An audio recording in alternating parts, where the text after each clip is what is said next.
বিসমিল্লাহির রহমানির রহিম।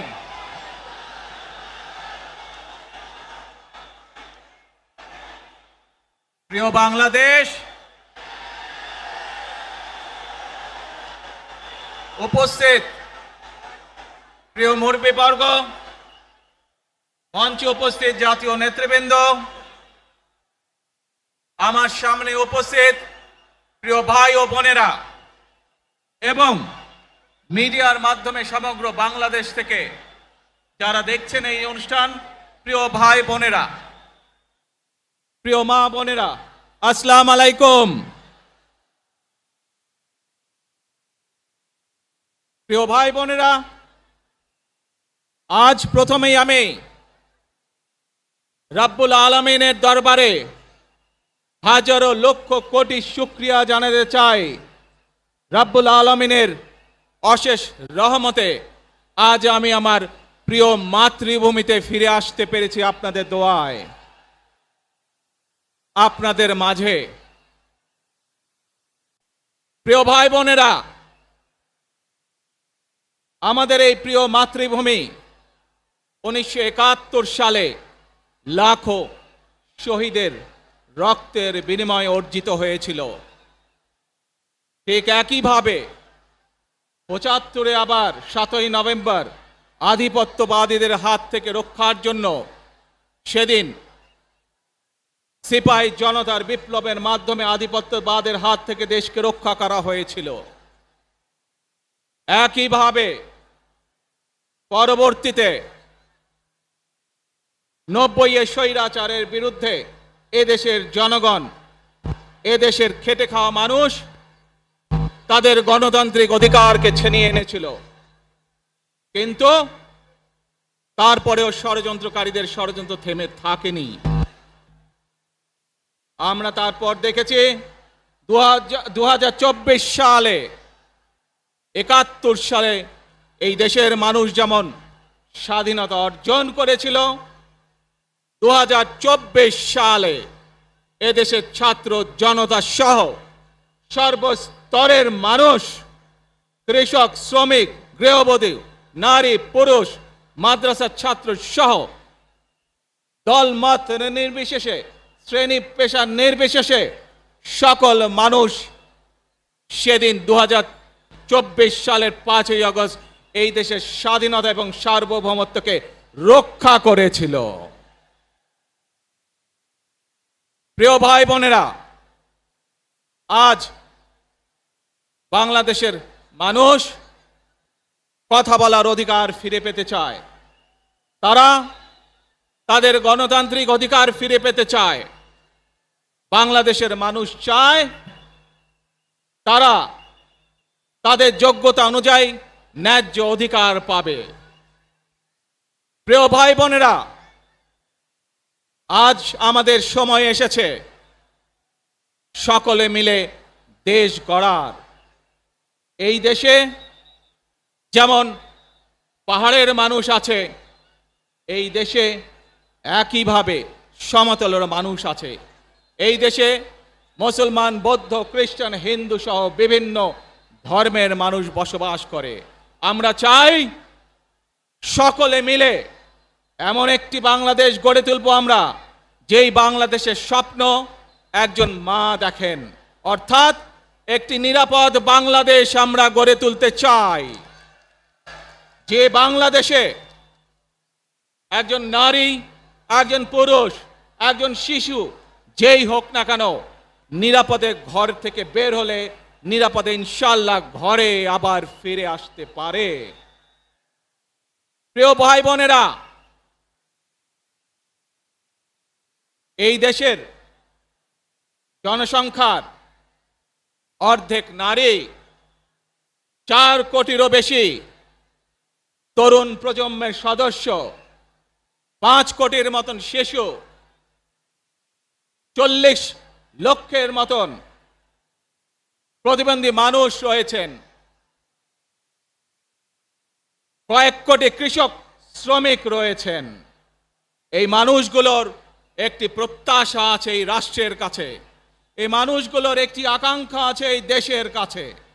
আজ আমরা সকলে যদি ঐক্যবদ্ধ হই, আজ আমরা যদি সকলে প্রতিজ্ঞাবদ্ধ হই, তাহলে আমরা এই লক্ষ কোটি মানুষের সেই প্রত্যাশাগুলো পূরণ করতে পারি ইনশাআল্লাহ। প্রিয় ভাই বোনেরা, ৭১ সালে আমাদের শহীদরা নিজের জীবন উৎসর্গ করেছিলেন এই রকম একটি বাংলাদেশ গঠনের জন্য। বিগত 15 বছর স্বৈরাচারের বিরুদ্ধে শত শত হাজারো গুম খুনের শিকার হয়েছে শুধু রাজনৈতিক দলের সদস্য নয়, নিরীহ মানুষও প্রতিবাদ করতে গিয়ে অত্যাচার নির্যাতনের শিকার হয়েছে, জীবন দিয়েছে। 2024 সাল মাত্র সেদিনের ঘটনা। কিভাবে আমরা দেখেছি আমাদের তরুণ প্রজন্মের সদস্যরা কিভাবে নিজের জীবন উৎসর্গ করেছে দেশের এই স্বাধীনতা এবং সার্বভৌমত্বকে রক্ষা করার জন্য। প্রিয় ভাই বোনেরা, কয়েকদিন আগে এই বাংলাদেশের 24-এর আন্দোলনের এক সাহসী প্রজন্মের এক সাহসী সদস্য ওসমান হাদিকে হত্যা করা হয়েছে। ওসমান হাদি শহীদ হয়েছে। প্রিয় ভাই বোনেরা, ওসমান হাদি চেয়েছিল এই দেশের মানুষের জন্য গণতন্ত্র প্রতিষ্ঠিত হোক, এই দেশের মানুষের গণতান্ত্রিক অধিকার প্রতিষ্ঠিত হোক, এই দেশের মানুষ তাদের গণতান্ত্রিক এবং অর্থনৈতিক অধিকার ফিরে পাক। আজ 24-এর আন্দোলনে যারা শহীদ হয়েছেন, ওসমান হাদি সহ ৭১-এ যারা শহীদ হয়েছেন, বিগত স্বৈরাচারের সময় বিভিন্নভাবে খুন গুমের শিকার হয়েছেন, এই মানুষগুলোর রক্তের ঋণ যদি শোধ করতে হয়, আসুন আমরা আমাদের সেই প্রত্যাশিত বাংলাদেশ গড়ে তুলব, যেখানে আমরা সকলে মিলে কাজ করব, যেখানে আমরা সকলে মিলে আমাদের প্রত্যাশিত বাংলাদেশকে গড়ে তুলব। প্রিয় ভাই বোনেরা, বিভিন্ন আধিপত্যবাদ শক্তির গুপ্তচরেরা বিভিন্নভাবে ষড়যন্ত্রে এখনই লিপ্ত রয়েছে। আমাদেরকে ধৈর্যশীল হতে হবে, আমাদেরকে ধৈর্য ধারণ করতে হবে। বিশেষ করে তরুণ প্রজন্মের যে সদস্যরা আছেন, আপনারাই আগামী দিন দেশকে নেতৃত্ব দেবেন, দেশকে গড়ে তুলবেন। এই দায়িত্ব তরুণ প্রজন্মের সদস্যদেরকে আজ গ্রহণ করতে হবে, যাতে করে এই দেশকে আমরা সুন্দরভাবে গড়ে তুলতে পারি। শক্ত ভিত্তির উপরে গণতান্ত্রিক ভিত্তি, শক্তিশালী অর্থনৈতিক ভিত্তির উপরে যাতে এই দেশকে আমরা গড়ে তুলতে পারি। প্রিয় ভাই বোনেরা, আমার সাথে আজকে মঞ্চে এখানে বহু জাতীয় নেতৃবৃন্দ বসে আছেন। আসুন আজকে আমরা দুহাত তুলে আল্লাহর দরবারে দোয়া করে আল্লাহর রহমত আমরা চাই। যে সকল জাতীয় নেতৃবৃন্দ এই মঞ্চে আছেন, মঞ্চের বাইরে যে সকল জাতীয় আরো নেতৃবৃন্দ আছেন, আমরা সকলে মিলে এই দেশকে নেতৃত্ব দিয়ে আমাদের বাংলাদেশের জনগণের প্রত্যাশিত সেই বাংলাদেশকে আমরা গড়ে তুলতে চাই। আমাদেরকে যে কোনো মূল্যে আমাদেরকে এই দেশের শান্তি শৃঙ্খলা রক্ষা করতে হবে। যে কোনো উস্কানির মুখে আমাদেরকে ধীর শান্ত থাকতে হবে। প্রিয় ভাই বোনেরা, আমরা দেশের শান্তি চাই, আমরা দেশের শান্তি চাই, আমরা দেশের শান্তি চাই।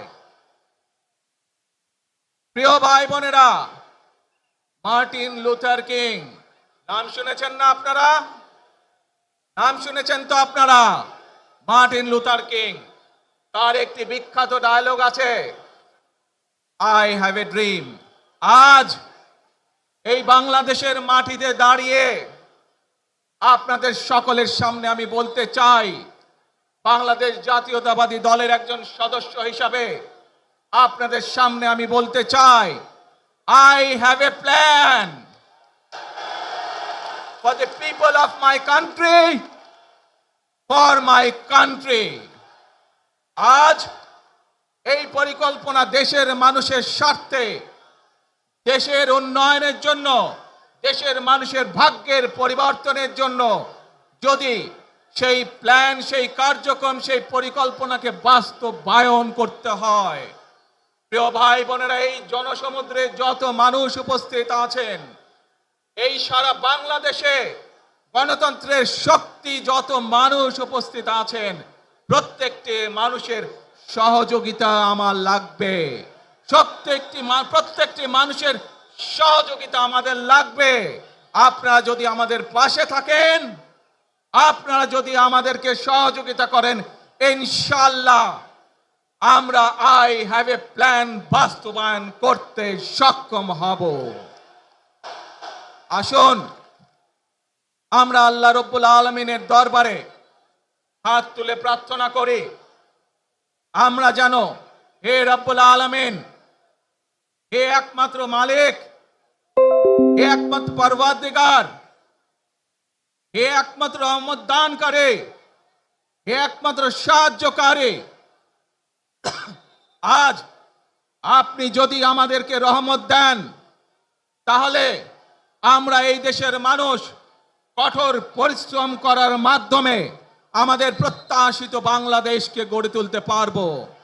আজ যদি আল্লাহর রহমত এই দেশ এবং এই দেশের মানুষের পক্ষে থাকে, আল্লাহর সাহায্য, আল্লাহর দয়া এই দেশের মানুষের উপরে, এই দেশের উপরে থাকে, ইনশাআল্লাহ আমরা আমাদের প্রত্যাশিত বাংলাদেশ গড়ে তুলতে সক্ষম হব।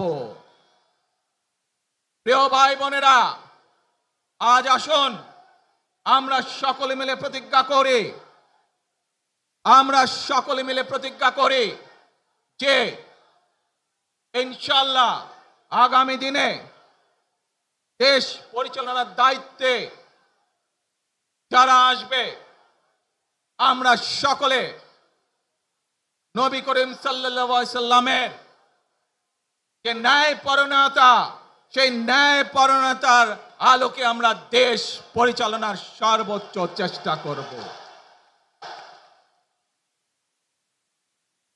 প্রিয় ভাই বোনেরা, আজ আপনারা জানেন এখান থেকে আমি আমার মা দেশনেত্রী খালেদা জিয়ার কাছে যাব। একটি মানুষ, যে মানুষটি এই দেশের মাটি, এই দেশের মানুষকে নিজের জীবনের থেকেও বেশি ভালোবেসেছেন, তার সাথে কি হয়েছে আপনারা প্রত্যেকটি মানুষ সে সম্পর্কে অবগত আছেন। সন্তান হিসাবে আপনাদের কাছে আমি চাইবো, আজ আল্লাহর দরবারে আপনারা দোয়া করবেন যাতে আল্লাহ ওনাকে তৌফিক দেন, উনি যাতে সুস্থ হতে পারেন। প্রিয় ভাই বোনেরা, সন্তান হিসাবে আমার মন আমার মায়ের বিছানার পাশে পড়ে আছে সেই হাসপাতালের ঘরে, কিন্তু সেই মানুষটি যাদের জন্য জীবনকে উৎসর্গ করেছে, অর্থাৎ আপনারা এই মানুষগুলোকে, যাদের জন্য দেশনেত্রী খালেদা জিয়া জীবন উৎসর্গ করেছেন, নিজের জীবন, সেই মানুষগুলোকে আমি কোনোভাবেই ফেলে যেতে পারি না। এবং সেজন্যই আজ হাসপাতালে যাবার আগে আপনাদের প্রতি সহ টেলিভিশনগুলোর মাধ্যমে যারা সমগ্র বাংলাদেশে আমাকে দেখছেন, আপনাদের সকলের কাছে কৃতজ্ঞতা প্রকাশ করার জন্য আজ আমি এখানে দাঁড়িয়েছি আপনাদের সামনে। প্রিয় ভাই বোনেরা, আসুন আমাদেরকে আজকে নিশ্চিত করতে হবে, আমরা যে ধর্মের মানুষ হই, আমরা যে শ্রেণীর মানুষ হই, আমরা যে দলেরই রাজনৈতিক দলের সদস্য হই অথবা একজন নির্দলীয় ব্যক্তি হই, আমাদেরকে নিশ্চিত করতে হবে যে কোনো মূল্যে আমরা আমাদের এই দেশের শান্তি শৃঙ্খলাকে ধরে রাখতে হবে। যে কোনো মূল্যে যে কোনো বিশৃঙ্খলাকে পরিত্যাগ করতে হবে। যে কোনো মূল্যে আমাদেরকে নিশ্চিত করতে হবে যাতে মানুষ নিরাপদ থাকতে পারে। শিশু হোক, নারী হোক, পুরুষ হোক, যে কোনো বয়স, যে কোনো শ্রেণী, যে কোনো পেশা, যে কোনো ধর্মের মানুষ যেন নিরাপদ থাকে, এই হোক আমাদের চাওয়া আজকে। প্রিয় ভাই বোনেরা, আসুন